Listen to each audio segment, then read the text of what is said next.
आज हम इस टॉपिक के बारे में ये बताएंगे कि रीट में इससे क्वेश्चन कहां से निकल के आएंगे और पक्का यहां से क्वेश्चन आएंगे। ध्यान देंगे जो मैं बताने वाला हूं। तो हम देखेंगे इसमें वायुदाब और पवनों में सबसे पहला प्रश्न अगर आपसे पूछेगा वायुदाब से, तो वायुदाब से पूछेगा तो उसी इकाई से संबंधित पूछ सकता है कि वायुदाब मापने की इकाई कौन सी है। क्या मिलीबार है, इंच में मापते हैं या किसी और में मापते हैं, ध्यान रखेंगे आप, इसमें कंफ्यूजन नहीं होना। फिर अगला क्वेश्चन पूछेगा तो उसके वितरण से संबंधित पूछ लेगा।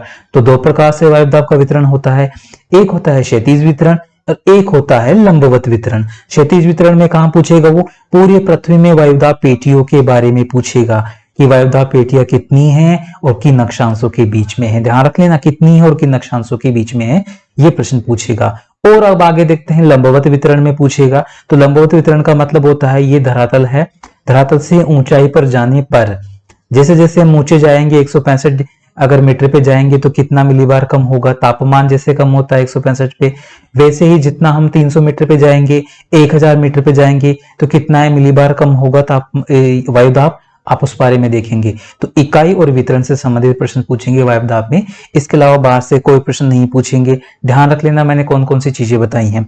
अब हम बात करते हैं पवनों की। तो पवनों में कहां से प्रश्न बनेंगे, तो सबसे पहला अगर वो प्रश्न आपसे पूछेगा रीट में इस बार, तो वो पूछेगा कि पवने कितनी प्रकार की होती हैं।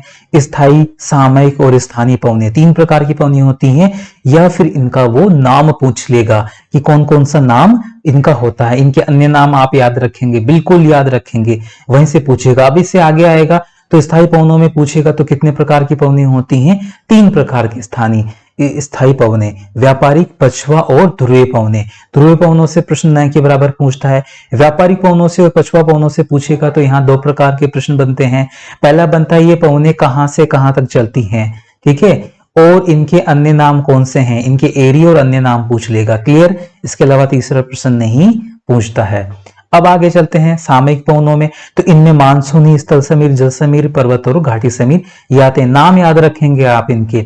मानसूनी पवनों में भारत के जितने भी मानसून से संबंधित प्रश्न है वो इसमें आ जाएंगे। लेकिन मानसूनी पवनों में पूछेगा तो आपसे ये पूछेगा मानसून कब आता है, इन पवनों का क्या भारत पर प्रभाव है। 2 से 3 इंपॉर्टेंट क्वेश्चन बनते हैं, वो इसमें से आ जाएंगे। जो आ चुके हैं वही प्रश्न आएंगे, ध्यान रखेंगे।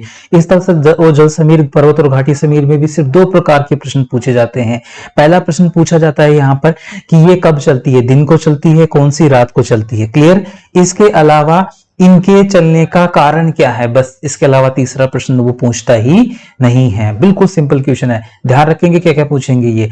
और हम डिटेल से इसकी क्लास लेने वाले हैं, इसमें खुलकर हम बात करेंगे, ठीक है। अब लास्ट पवने हैं स्थानीय पवने।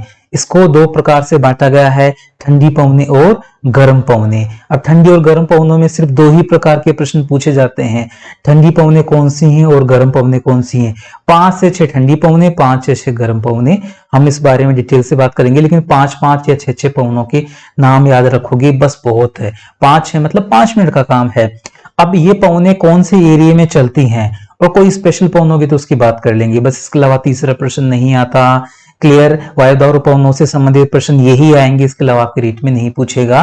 तो जो इंपॉर्टेंट है वो प्रश्न भी हम करेंगे डिटेल से, अगली क्लास में हम मिलने वाले हैं। तब तक आप देखेंगे पवनों को और वायुदाब को, और कल क्लास शुरू हो जाएगी अपनी और डिटेल से करेंगे ये दोनों टॉपिक बहुत ही अच्छे से। तब तक किंजल लर्निंग पे बने रहिए मेरे साथ, मिलते हैं नेक्स्ट क्लास में। तब तक दोस्तों से शेयर कीजिए और तैयार रहिए एक बहुत बेहतरीन सेशन के साथ में। थैंक यू सभी को।